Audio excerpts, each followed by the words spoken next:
In August 2008, in Jacksonville, Arkansas, an 18-year-old was shot and slain. Nearly 2 decades after the crime, a breakthrough came. Danick Adams was just beginning to carve out her life when tragedy struck. On August 15th, as Danick and her friend made their way to her car after leaving the gym, a masked gunman approached. The gunman fired multiple shots at Danick, fatally wounding her before stealing her car and fleeing the scene. Her friend, horrified, immediately dialed 911, but Danick's injuries were too severe. She passed away before the paramedics could arrive. Danick had recently graduated from high school and had big dreams. She was known for her bright smile and her kind-hearted nature. Her family and friends spoke of how she had so much potential, how she had planned to attend college and one day help those around her. But that future was taken from her in an instant. The impact of her demise rippled through the community, leaving friends, family, and even strangers grappling with the senselessness of it all. Despite initial efforts to find the perpetrator, the police had little to go on. The only clue they had was the stolen car, which did not lead them to the perpetrator. The case eventually went cold. For nearly 17 years, the identity of Danick's perpetrator remained a mystery, leaving her family and the Jacksonville community without answers. Detective Cindy Harbour, who had worked on the case early on, refused to let it be forgotten. After retiring in 2021, Harbour returned to the case as an auxiliary officer, determined to bring closure to a family left grieving and in pain. Her dedication would eventually pay off. In June 2025, Lavelle DeMario Calvin, a man from Memphis, was arrested in connection with her case. The case was sealed, but the arrest marked a moment of profound relief for Danick's family. Danick's mother, Amy, said, "I have just always prayed that there would be an answer one day." For years, Amy had struggled with the heart-wrenching unknowns of the case. The pain of losing her daughter never lessened, but the news of an arrest brought some sense of closure. Calvin was not immediately identified as a suspect, but his criminal history, including previous violent offenses, drew police attention. Despite being questioned in 2012, he initially denied any connection to the crime. The investigation into Calvin's background revealed a man with a violent history, one who had committed multiple offenses against women in the past. Calvin's history painted a clear picture of a man capable of violence, but the investigation needed more than just suspicion. It needed hard evidence. As the case progressed, Danick's family reflected on her life and the loss they had endured. The grieving process was made all the more difficult by the years of uncertainty. But even in her demise, Danick's memory lived on, her family determined to see justice served. Amy said, "I am just so thankful and so happy. But at the same time, I just want to scream and cry." Danick's father, still struggling with the pain, said, "We waited so long. We thought we would never get an answer." What began with one woman's report of an attempted abduction led to the unearthing of a violent history spanning 2 decades, one marked by brutal assaults and lasting trauma.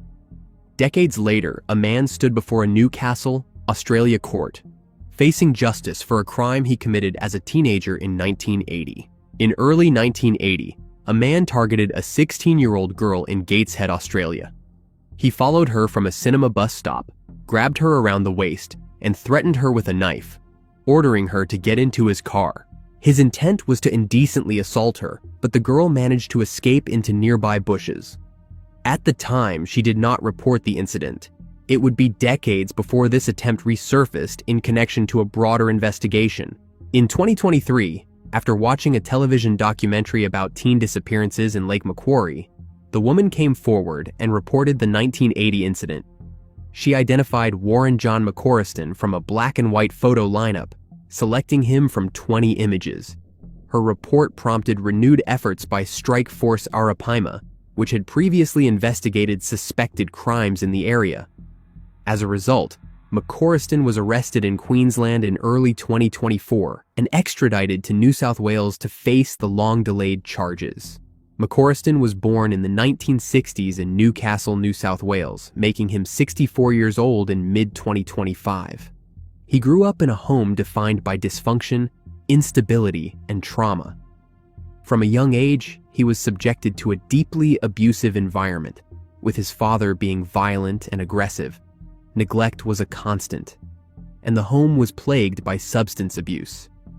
This toxic environment shaped McCorriston's early worldview, exposing him to violence as a regular part of life and distorting his understanding of relationships and emotional expression. Psychiatric reports presented to the court painted a disturbing picture of McCorriston's upbringing. He was raised in a household where fear and survival overshadowed safety and support. The normalization of aggression and the absence of nurturing left deep psychological scars. These reports emphasized how the trauma from his early years contributed to long-term emotional damage and a fractured sense of identity. They suggested that the patterns of abuse and chaos he witnessed as a child would later echo in his adult behavior. McCorriston attended school in the Newcastle and Lake Macquarie area, but left in year 11, around 1979. His decision to leave was reportedly driven by a need to help support his family financially.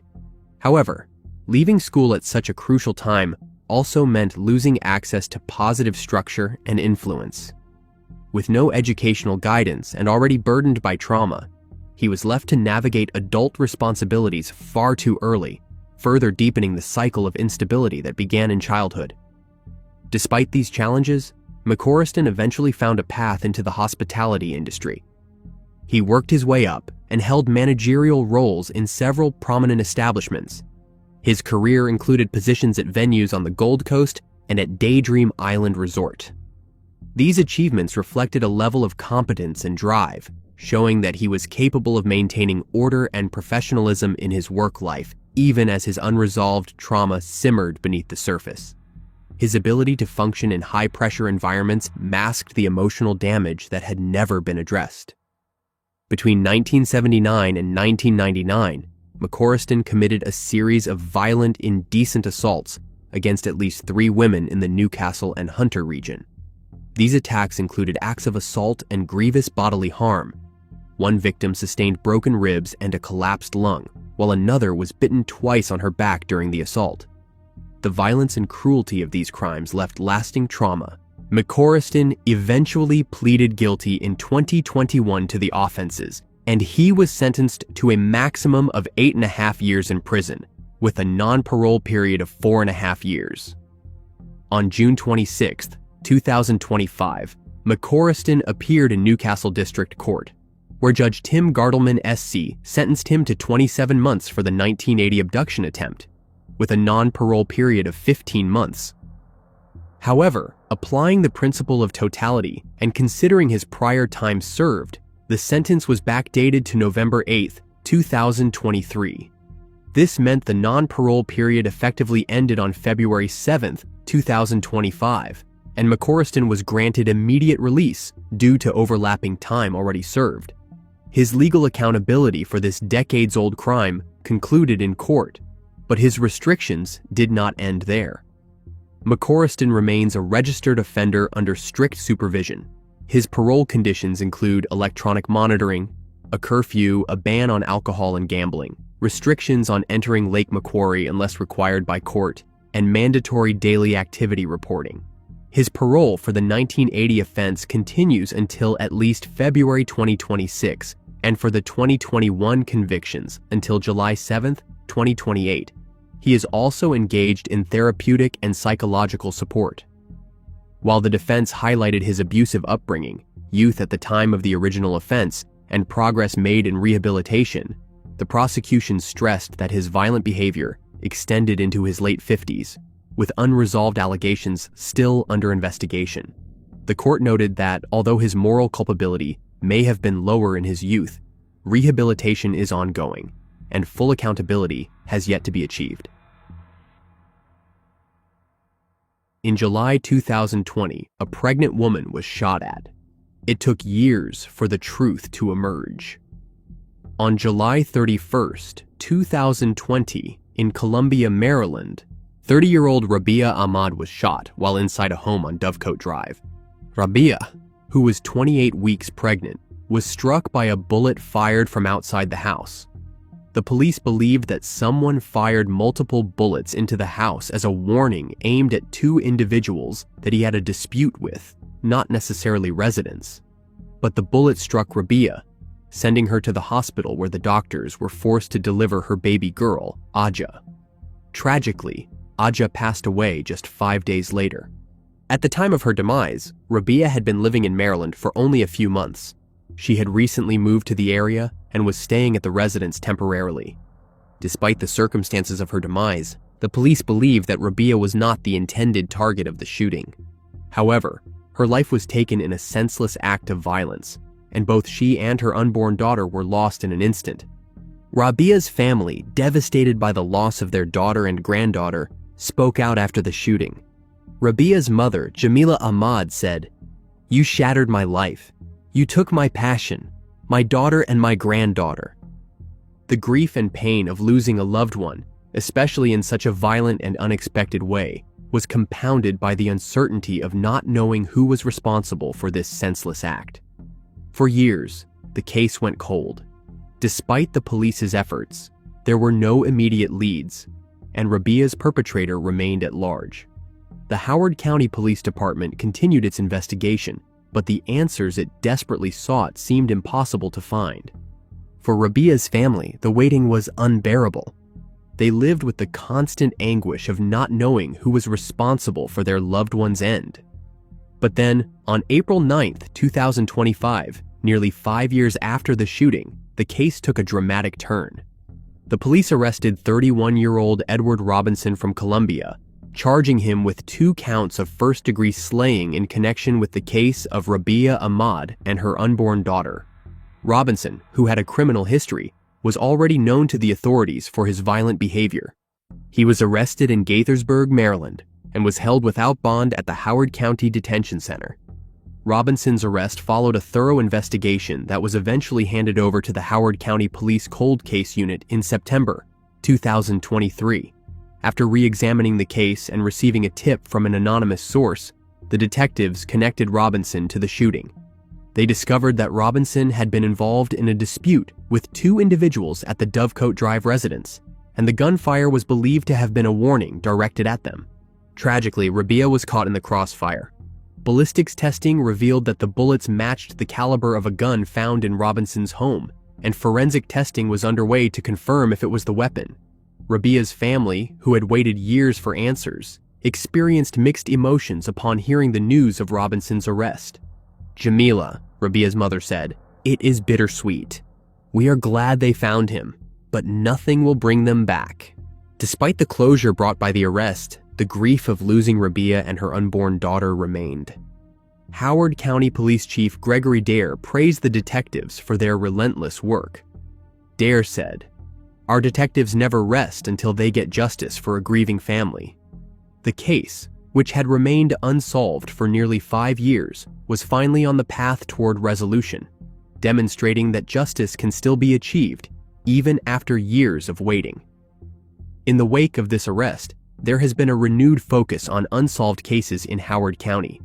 Local officials, including Howard County Executive Calvin Ball, have emphasized the importance of solving cold cases and bringing closure to grieving families. Ball said, "We are committed to making sure every resident feels safe. Rabiah and her daughter Aja's lives were taken far too soon, but with this arrest, we are one step closer to bringing justice for them." Rabiah's case serves as a painful reminder of the dangers of violence and the consequences of unresolved disputes. Her tragic demise and the loss of her unborn daughter are something her family will never forget. The case of Rabiah Ahmad's shooting underscores the strength of a community coming together to seek justice. It is a story of heartache, resilience, and the relentless pursuit of answers. Rabiah's family and the Howard County community can finally begin to heal, knowing that the person who took her life will face justice. In October 1991, a missing persons report was filed in Apsley, Ontario. For over 3 decades, her family lived without closure. On October 7, 1991, 40-year-old Angelien Josephine Quesnelle was reported missing in Apsley, near Peterborough. Her family grew concerned when she did not return, and she was officially reported missing on October 9th, 2 days after she was last seen. Despite an extensive search, she was nowhere to be found. On November 10th, a month later, her vehicle was discovered in an abandoned quarry near Ridge Road and Highway 620, east of Coe Hill. Although personal items were found nearby, Angelien's whereabouts remained unknown. 5 days later, on November 15th, a hunter discovered Angelien's body on McCoy Bay Road. A post-mortem confirmed that her life was ended. For years, the case went unsolved, leaving her family to grieve without answers. The Ontario Provincial Police continued their investigation, but the trail ran cold, and the case remained a mystery. Her mother, Maria Quesnelle, never stopped searching for the truth. Maria said, "We have been living in a state of not knowing for so long, not knowing what happened to our daughter, why she was taken from us." The OPP never abandoned the case, and their commitment to finding the truth never wavered. Over the years, the investigation was revisited with new advancements in forensic science, but it was not until 2025, over 3 decades later, that a breakthrough was made. On June 19, 2025, 70-year-old David Alexander Snow was charged in the first degree in connection with Angelien's demise. Snow, who was already serving a life sentence for the 1992 case of Ian and Nancy Blackburn, was linked to Angelien's case after years of investigation. His criminal history and the work of the OPP investigators led to his arrest.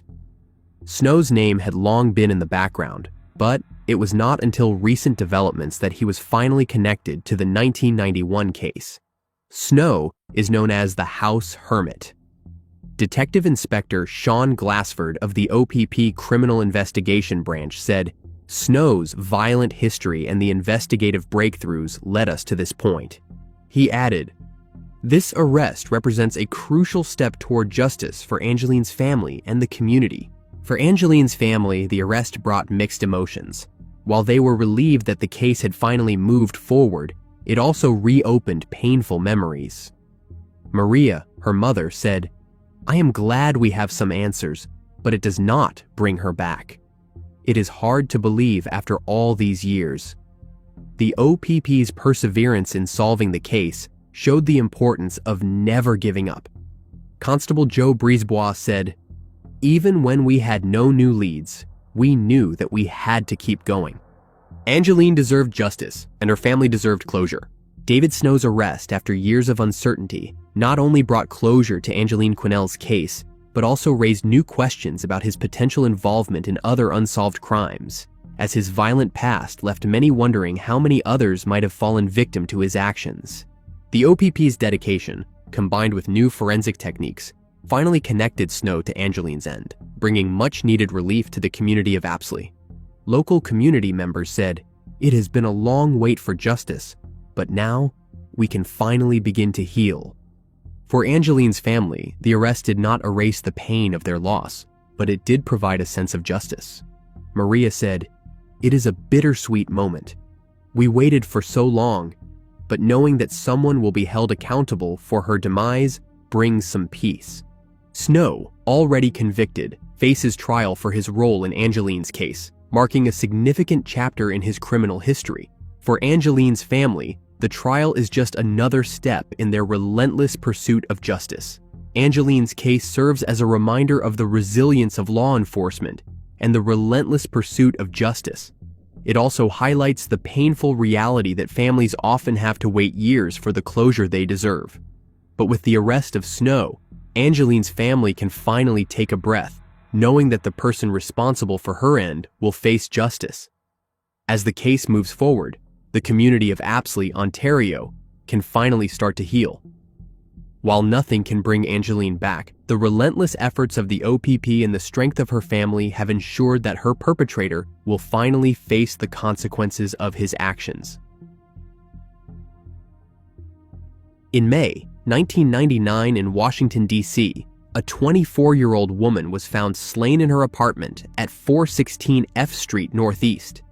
She had been brutally stabbed 13 times in her bedroom. On May 21st, Susan Noelle, Cvengros' roommate, discovered the scene when she arrived that evening.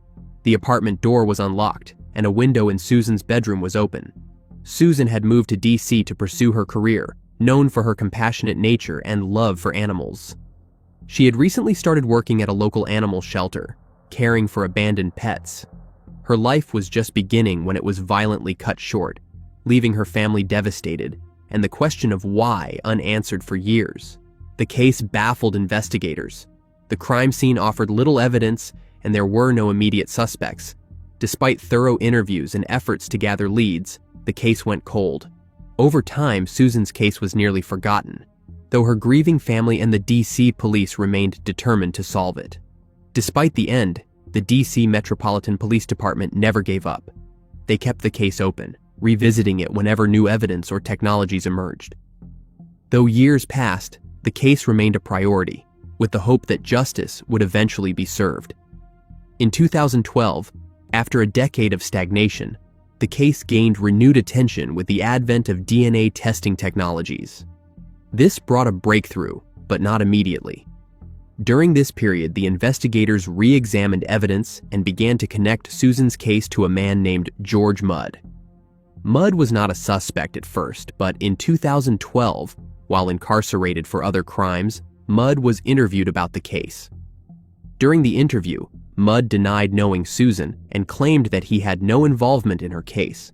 He also could not explain why his DNA was found at the scene. But a breakthrough came when DNA testing revealed a match between Mudd's DNA and the samples taken from Susan's body. The discovery was a breakthrough, but it would take more years before Mudd would be arrested and charged. The DNA evidence was clear. Mudd was involved in her demise. Despite this, his defense continued to deny any malicious intent, suggesting that the DNA might have come from a consensual encounter. However, this argument was quickly dismissed as the investigators uncovered a pattern of violent behavior. Mudd's criminal past became a crucial part of the investigation. In 2004, Mudd had attacked another woman, stabbing her after she showed him kindness. This attack involved the use of a knife, and Mudd's behavior was eerily similar to what had occurred in Susan's case. The pattern of violence was clear. Mudd had a history of attacking women, and Susan was another victim of his brutality. When Mudd was arrested in 2025, 26 years after Susan's demise, the years of investigation finally paid off. The case was solved, but the justice came at a heavy cost. Susan's family had endured years of uncertainty. The wait for justice was long, and while Mudd's arrest brought some relief, it did little to ease the pain of their loss. Susan's sister said, "I never thought this day would come. It is a strange feeling. We are grateful that someone is finally being held accountable, but it does not bring her back." The impact on the DC community was also profound. Susan's demise had left a mark, and seeing the case solved brought both closure and lingering grief. Lieutenant Keith Batten, a member of the DC Police Branch, said, "Our technology has grown so much from 1999 to now." The use of DNA technology had been instrumental in solving the case, and Batten expressed hope that other cold cases could be solved using similar methods. As the case progressed, Mudd's denial continued. However, the overwhelming evidence against him painted a clear picture. The prosecutors presented his violent criminal history, and the DNA evidence solidified his role in the case. While Mudd denied the crime, his past suggested otherwise. The evidence pointed to premeditated violence. In the end, the court decided there was enough evidence to charge Mudd, and he was held without bond. He will appear back in court on July 30th. For Susan's family, the arrest was bittersweet. Her mother said, "Susan had dreams, and she was just starting her life. It is not just about justice. It is about remembering who she was and what she could have done." The arrest of George Mudd did not undo the pain of losing Susan, but it brought a sense of closure to her family. The case of Susan Cvengros is a reminder of the power of persistence in solving cold cases. Technology and DNA testing, which did not exist at the time of Susan's crime, played a crucial role in bringing her perpetrator to justice. While it took years to solve this case, the efforts of the police and Susan's family never wavered.